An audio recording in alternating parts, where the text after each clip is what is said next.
sestry a milí bratři Kristu, milí přátelé, rád vás opět zdravím, takto od Ambrože, Hradci Králové, a vítám vás na další možné křesťanské meditaci. Za chvíli vám budu číst text od Johna Mayna. A pak vstoupíme na chvíli do ticha. Budeme meditovat. Tedy ono to ticho nebude samozřejmě absolutní. Jednak buď tady nám nebo vám kolem domu možná projede auto, trochu uslyšíte, nebo nějaký hluk doma v bytě uslyšíte také. A z této místnosti, takto zprostředkovaně, uslyšíte, uvidíte plápolající svíce, ale uslyšíte možná nástěnné hodiny. Při meditaci mě tikot hodin pomáhá.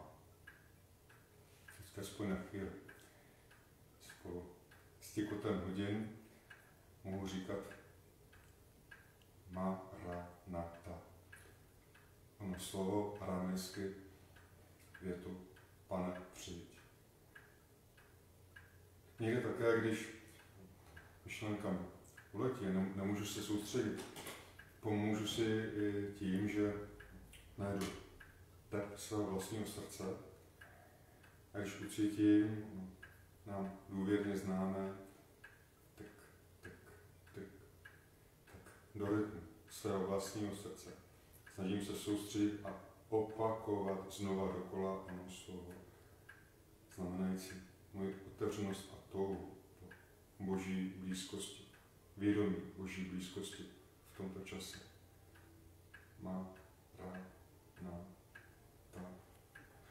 Po chvíli už tak ruku pustím a cítím ten tep svého srdce v uších, jakoby samovolně. A pak se přestanu soustředit a opustím. Jak soustředění se na své srdce, tak i soustředění se na čas. My potřebujeme do určité míry prožívat ono vyprázdnění, onen odstup od času, prostoru, všeho toho, co nás tíží na srdce. Proto meditujeme. Nehledě na to, jaké máme úchvatné nebo naopak nepříliš úchvatné pocity z meditace. A tak je dobré, pokud se nám podaří aspoň na chvíli poodstoupit od jakéhokoliv hodnocení, přeměřování. Snad nám opět pomůže jako inspirace slovo od Johna Mayna pro tento den 10. listopadu.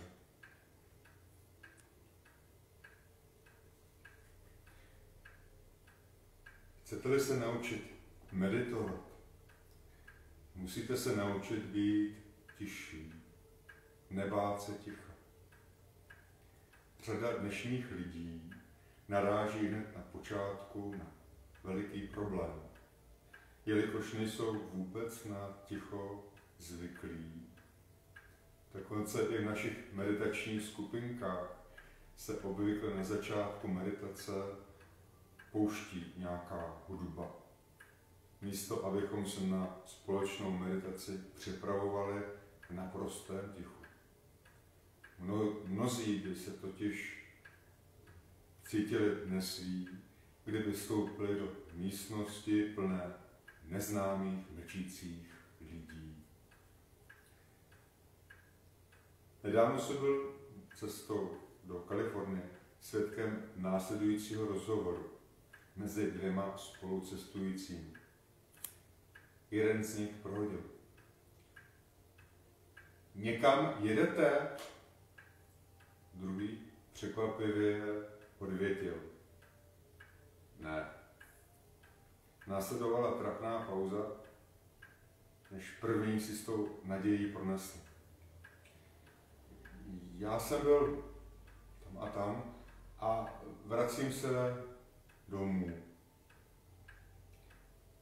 Řada z nás tráví drahocenný čas takovými prázdnými řečmi, protože bychom se jinak cítili společensky nepřiměřeně. Tolik se obávám, že při našich setkáních by mohlo nastat ticho. A ticha se bojíme, když jsme sami. Proto má neustále tolik lidí puštěné alespoň rádio jako zvukovou kulisu. V meditaci překračujeme práh mezi světem nepřetržitého hluku a světem ticha. Je to pro nás životně důležité, protože ticho je nezbytné pro rozkvět a tvůrčí rozmach lidského ducha. Ticho v nás probouzí tvůrčí postoj k životu, k našemu prostředí, přátelům, neboť dává našemu duchu prostor, v němž můžeme dýchat a být. V tichu se nemusíme ospravedlňovat, nemusíme se omlouvat nebo na někoho dělat dojem. Můžeme jen a jen být.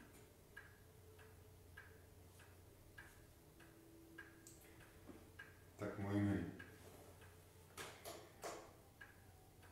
vstoupíme do ticha, za chvíli budou být hodiny, to staré pendlovky odbijí 7:45 až v půli našich 10 minut, kde pokusíme se my být sami se sebou. Ticho.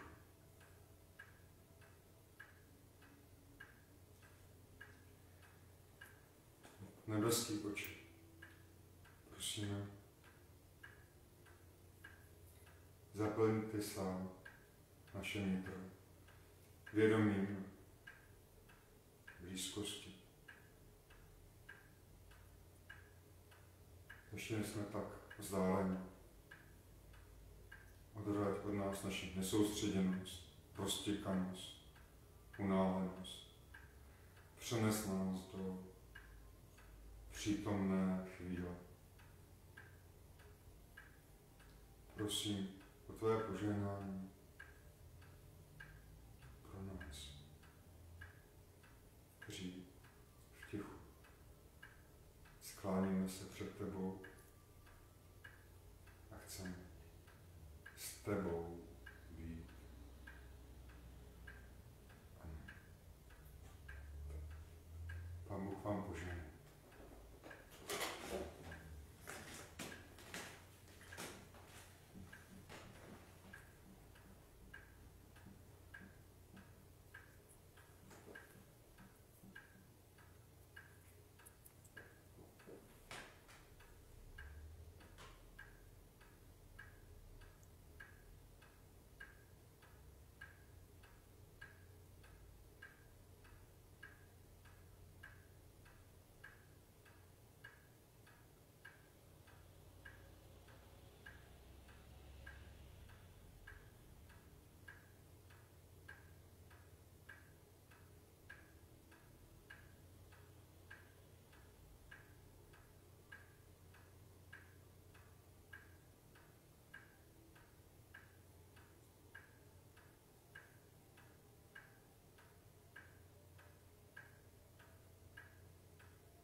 chcete pokračovat v meditaci a být v tichu dál, určitě.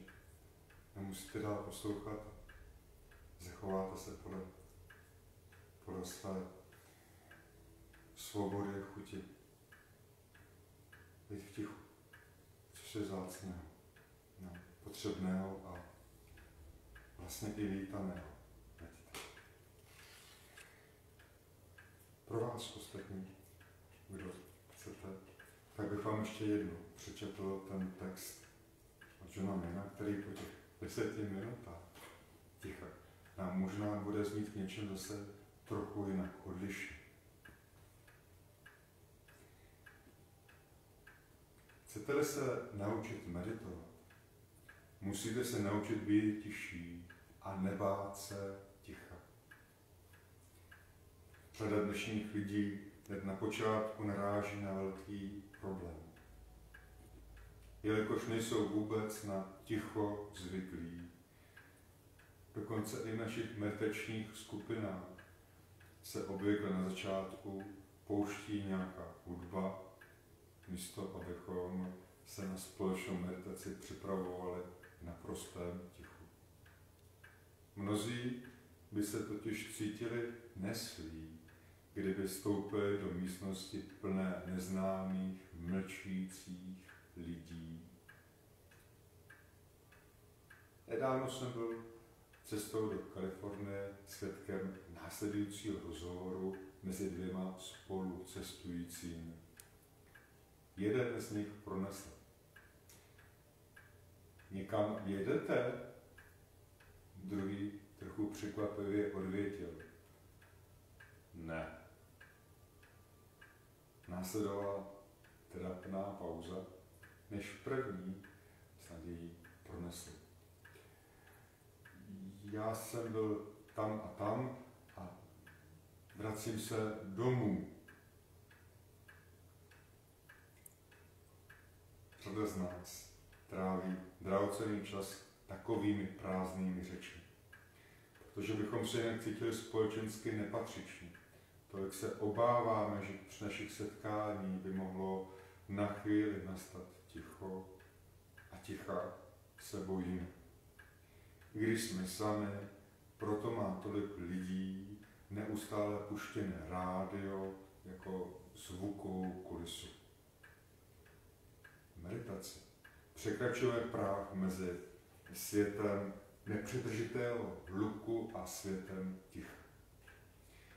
Je to pro nás životně důležité, protože ticho je nezbytné pro rozkvět, tvůrčí rozmach lidského ducha.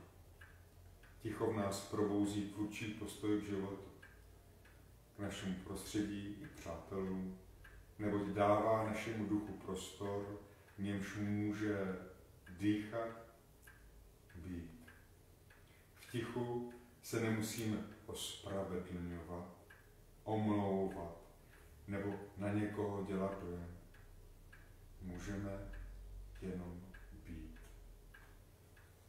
Tak doufám, že alespoň na chvíli onom tichu jsme se trvali, nabrali co se sil v tom smyslu, že opravdu nemusíme stále být pestří před druhými, nebo se před druhými obhajovat, ospravedlňovat. Nebo, jak tam bylo připomenuto, ani nemusíme dělat stále na někoho, nebo sami na sebe dojem. Chceme prožívat vědomí, že Bůh je blízko a je dobré s ním být. A to je meditace. Je to jeden z druhů modlitby.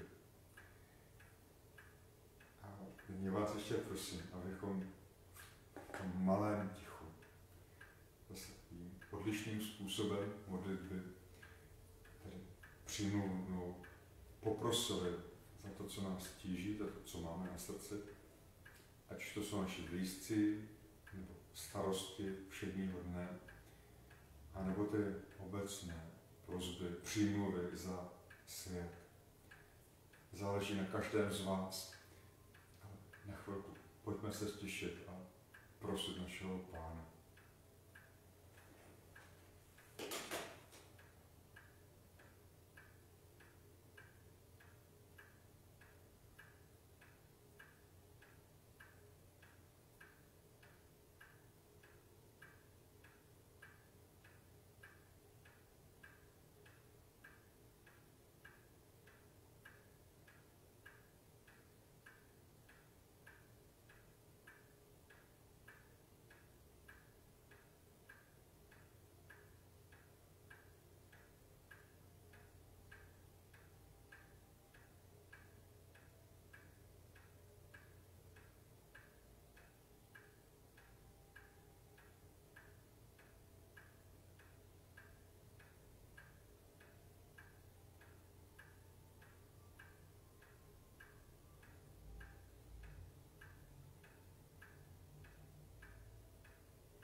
Obracíme se na našeho Otce s mnoha přimluvami, s mnohými záležitostmi, které nám tlačí se do hlavy, nebo které máme jako tíž na svém srdci. A je to dobře, že jsme poznali jej jako laskavého Otce, i když víme, že není žádný automatem, který okamžitě lusknutím prstu vyplní vše, co bychom si přáli a představovali. On je s námi. A my k němu smíme také i obracet se v té společné modlitbě. Promluvme k němu modlitbě Otče náš. Otče náš, kterýž jsi v nebesích, posvěť se jméno Tvé, přijď království Tvé, buď vůle Tvá jako v nebi, tak i na zemi.